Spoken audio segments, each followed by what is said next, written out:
the organs from certainly from all children, but especially the people who are 16 to 30.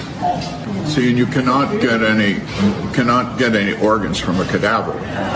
Every organ that's transplanted is a healthy organ, and you can only get healthy organs from living persons. You cannot get any organs for transplant from a cadaver.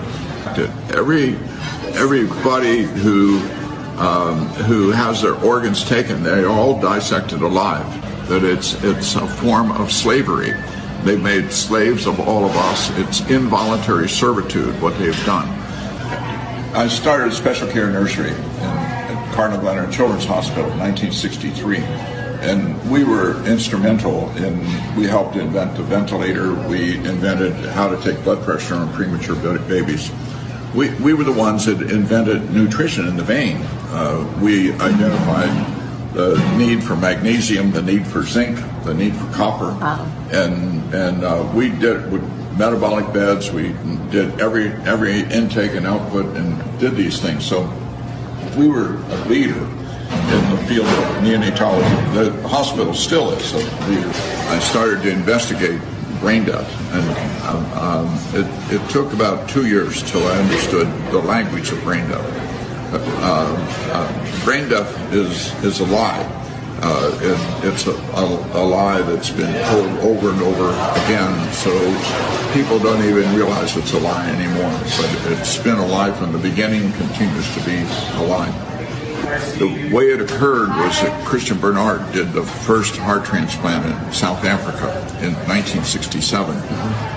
3 days later, they did the second heart transplant.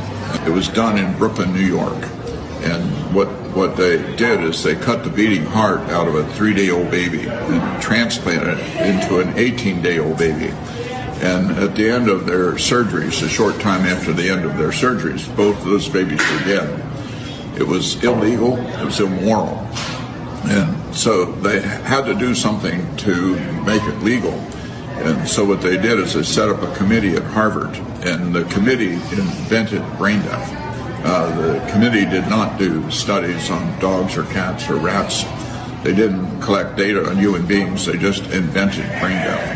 And they had no patient data, they had no basic science studies.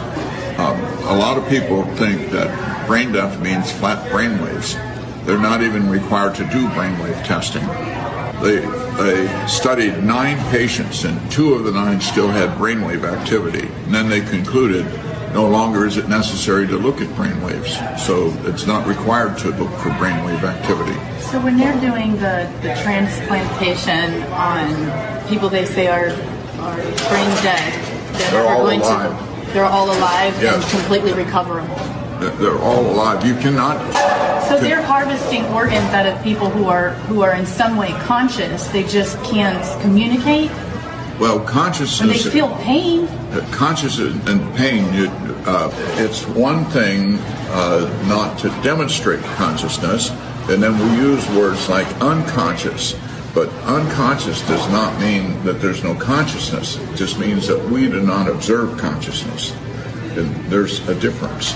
Just because a person can't demonstrate pain doesn't mean they don't have pain. You know, a very good example of that is they give paralyzing agents when they take the organs, so that they don't move and they don't squirm. So horrible. And even if they don't move and don't squirm, when they cut on them, their heart rate goes up and their blood pressure goes up, which is the response to pain.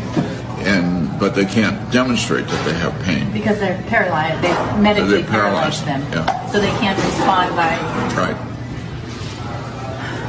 So in any event, they invented brain death mainly to get organs, but then also so they don't waste money on treating people who aren't ever going to get a job, who are just going to live and not die. And so you see what brain death is, it's primarily a way to get organs